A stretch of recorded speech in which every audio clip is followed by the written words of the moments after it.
சாய் பக்தர்கள் அனைவருக்கும் சாய் கீதை டிவியின் சார்பாக என் பணிவான வணக்கங்கள். நம்ம வாழ்க்கையில மனிதர்களாக பிறந்திருக்கிறோம். எவ்வளவோ கஷ்டங்களை நஷ்டங்களையும் தாண்டி வந்திருக்கிறோம். ஒவ்வொரு கஷ்டங்கள் நஷ்டங்களுக்கும் பின்னாடி ஒரு கர்ம கணக்கு இருக்கு.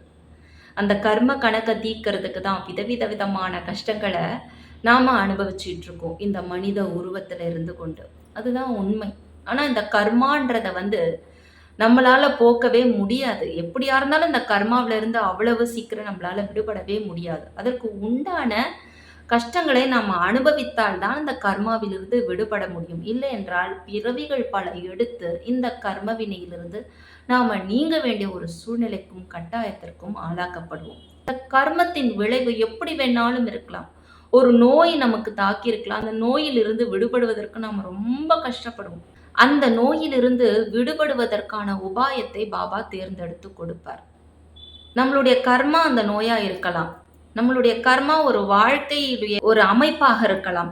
நம்மளுடைய கர்மா நம்ம இருக்கும் இடமாக இருக்கலாம். நம்மளுடைய கர்மா நம்மை சுத்தி இருக்கக்கூடிய 10 மனிதர்கள்ல ஒரு 2 மனிதர்களாக இருக்கலாம். இப்படி நம்மளுடைய கர்மா பல விதங்கள்ல நம்மளை நோக்கி அதனுடைய வேலையை செய்து கொண்டேதான் இருக்கும். இந்த கர்மாவிலிருந்து நம்மளை விடுபட செய்து நம்முடைய வாழ்க்கை பாதையை மிக அழகாக பாபாவால நிச்சயமாக மாற்றி கொடுக்க முடியும். அதற்கு முழுமையான நம்பிக்கை வேண்டும், பொறுமை வேண்டும், எல்லாவற்றையும் தாண்டி பாபாவிடம் சரணாகதி வேண்டும். சரணாகதி என்ற அந்த ஒரு மந்திரத்தை மனம் நிறைய நாம நிரப்பிக்கொள்ள வேண்டும். அமீர் சர்க்கார் அப்படின்ற ஒரு பக்தருக்கு பாபா கர்மாவிலிருந்து எப்படி விடுதலை கொடுத்தார்? கர்மாவிலிருந்து விடுதலை கொடுப்பதற்கு பாபா கையாளும் விதம் என்ன? ஒவ்வொருத்தருக்கும் ஒவ்வொரு விதமாக பாபா கையாண்டிருப்பார். அங்கதான் நம்ம நிறைய விஷயங்களை சச்சரிதத்துல போய் பார்க்கும் பொழுது ஒவ்வொரு பக்தர்களுக்கு உண்டான கர்ம வினைகளை பாபா விதமாக கையாண்டிருப்பார். அதற்கான உபாயத்தையும் அவர் தேர்ந்தெடுத்து கொடுத்திருப்பார். அதை சகித்து கொள்ளும் தன்மை நமக்கு இருக்கவே இருக்காது. ஆனால் அதை சகித்து கொண்டு நம்ம பாபா சொல்லிட்டாரு அப்படின்னு சகித்து கொண்டு முன்னோக்கி போகும்பொழுது நிச்சயமாக அந்த கர்மாவிலிருந்து விடுதலை கிடைத்தே தீரும். அப்படி ஒரு பக்தர் தான் அமீர் சர்க்கார். அதாவது கோப்பர்கான் தாலுகாவில் கொரலான்ற கிராமத்துல இறைச்சி விற்கும் வியாபாரியாக அவர் இருந்தார். அவருக்கு கீழ்வாதத்தால பிரச்சனைகள் இருந்தது. பாபாவை பற்றி கேள்விப்பட்டு ஷீரடிக்கு வரார். பாபாவும் அவருக்கு ஒரு உபாயத்தை கொடுக்கிறார். அதாவது சாவடியில தங்கும்படி சொல்லி விடுகிறார். 9 மாத காலங்கள் அவரும் சாவடியில தங்குகிறார். ஆனா எப்படின்னா பல்லை கடித்து கொண்டு தங்குகிறார். ஏன் பல்ல கடிக்கிற அளவுக்கு அங்க என்ன அப்படின்னா, சாவடி அதிக ஈரப்பதம் நிறைந்ததாகவும் அவருக்கு அது சுகாதாரமற்றதாகவும் தோன்றியதனால் அங்கு தங்குவதற்கு விருப்பம் இல்லாதவராக இருந்தார். ஆனால் பாபா உடைய அந்த அழகான ஆன்மீக கட்டளைக்கு இணங்கி அவரும் அங்கே தங்குகிறார். 9 மாத காலங்கள் எப்படியோ ஓட்டுறார் வாழ்க்கையை, அங்கேயே இருக்கார். ஆனா இந்த 9 மாத காலங்கள் அவருக்கு பிடிக்காத ஒரு இடத்தை தங்கும்படி பாபா அவருக்கு கட்டளையிடுகிறார். அந்த பிடிக்காத விஷயம்தான் அவருடைய கர்மா. அந்த கர்ம கணக்கை எப்படியாவது பாபா கழிக்கணும்ன்றது தான் அந்த இடத்தை அவருக்கு தேர்ந்தெடுத்து கொடுக்கிறார். ஆனா அது அமீருக்கு புரியவில்லை. இப்படி ஒரு இடத்துல தங்குறோமே. ஆனா அங்கேயும் அவருக்கு ஆசீர்வாதங்கள் நிரம்பி வழிந்தது. ஒரு நாள் விட்டு ஒரு நாள் பாபாவை பார்க்கும்படியான ஒரு அழகான வாய்ப்பை பாபா அவருக்கு கொடுக்கிறார். ஆசீர்வாதத்தை கொடுக்கிறார். யாருக்கு கிடைக்கும் இப்படி ஒரு அரிய வாய்ப்பு, ஆசீர்வாதங்கள் நிறைந்த வாய்ப்பு? பாபாவை ஒரு நாள் விட்டு ஒரு நாள் நேர்ல சாவடியில பாக்குறது. பாபா சாவடியிலேயே உறங்குறார். அவரும் அங்கேயே இருக்கிறார். பாபாவுடைய நேரடி பார்வையில தொடர்புல இருக்கிறார். இதனால கொஞ்சம் கொஞ்சமாக அவருடைய நோயின் தாக்கமானது குறைந்து விடுகிறது. இதை உணர்ந்தாரோ உணரவில்லையோ என்று தெரியாது. ஆனால் அமீர் சர்க்காரால் 9 மாதங்கள்ல வெறுப்படைந்து விடுகிறார். ஆனால் அன்றுதான் அவர் கர்மாவின் முடிவு நேரம் நெருங்கிவிட்டது என்று அவருக்கு புரியவில்லை. ஆனா ஒரு முடிவு எடுக்கிறார். இதற்கு மேல இங்க நம்ம தங்க முடியாது, நம்ம எப்படியாவது இங்கிருந்து தப்பித்து போய்விட வேண்டும்னு சொல்லி இரவோடு இரவாக 9 மாதங்கள் கழிந்த பிறகு ஒரு இரவு கோப்பர்காவனுக்கு நடந்தே பயணம் போறார். சத்திரத்துல தங்குறார். தங்கி அப்படி போயிட்டே இருக்கும்போது போற வழியில என்ன பாக்குறாருன்னா, ஒரு இறந்து கொண்டிருக்கும் ஒரு ஃபக்கீரை பார்க்கிறார். அவர் குடிக்க தண்ணீர் கேட்கும்பொழுது தண்ணீரை கொடுக்கிறார். ஃபக்கீர் குடித்தவுடன் மரணம் அடைந்து விடுகிறார்.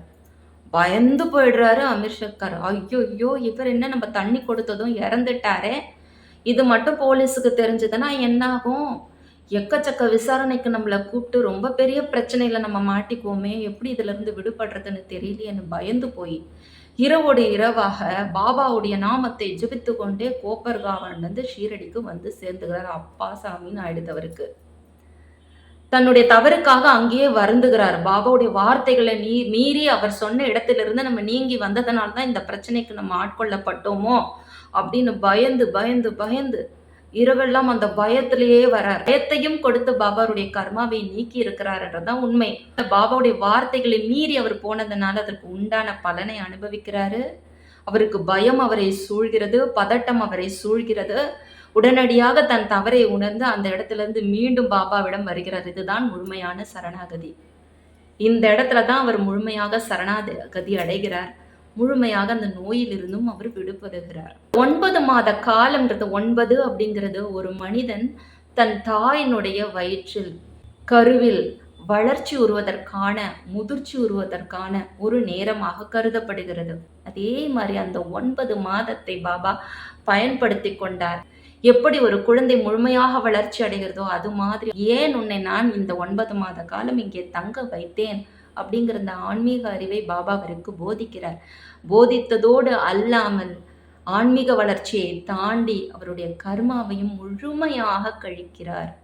அமீர் சர்க்கார் கதையின் மூலமாக நம்ம தெரிந்து கொள்ள வேண்டிய விஷயம், முக்கியமான 3 விஷயங்கள் என்ன அப்படின்னு பார்த்தீங்கன்னா, முதல்ல குணமடைதல் என்பது ஒரு இன்பமான வழியில் நிகழ்ந்திடாது. ஒரு துன்பத்தை கொடுத்துதான் அங்கே நமக்கு குணமடைதல் இருக்கும். சகித்து கொள்ளக்கூடிய அளவுக்கு தான் அந்த துன்பம் இருக்கும் பாபாவுடைய கண் பார்வையில முக்கியமா பார்க்க வேண்டியது.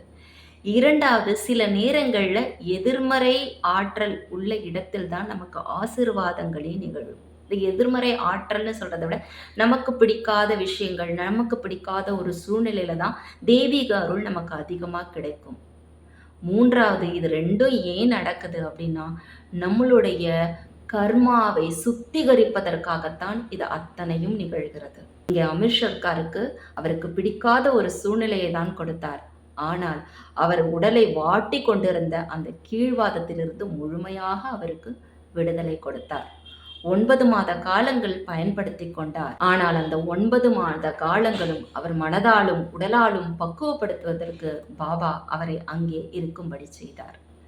இத்தனை கடினமான சூழ்நிலைகளிலும் அவர் ஒரு சந்தோஷமான ஒரு நிகழ்வு அவருக்கு இருந்தது என்றால் அது என்ன அப்படின்னு கேட்டால், யாருக்கும் கிடைக்கப்பெறாத ஒரு ஆசீர்வாதம்.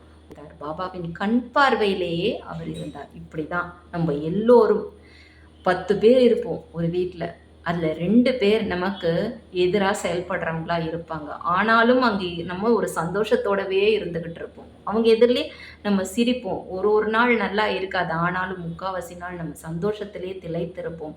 அதை மறந்து இருப்போம். பாபாவுடைய பக்தர்களாக இருந்து, இது ஒரு உதாரணமாக தான் சொல்கிறேன், அப்படி ஒரு சூழ்நிலை உங்களுக்கு இருக்குது.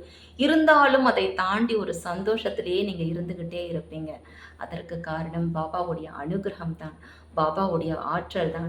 நம்மளுடைய கர்மா தான் நம்மளை அந்த இடத்துல கொண்டு போய் நம்மளை சேர்த்திருக்குமே தவிர வேறு எதுவுமே இருக்காது. அதையும் தாண்டி ஒரு ஆசிர்வாதம் இருக்குது பார்த்தீங்களா, சந்தோஷம், மன நிறைவு. அதுதான் பாபா நமக்கு கொடுக்கின்ற அனுகிரகமாக நாம் எடுத்துக்கொள்ள வேண்டும்.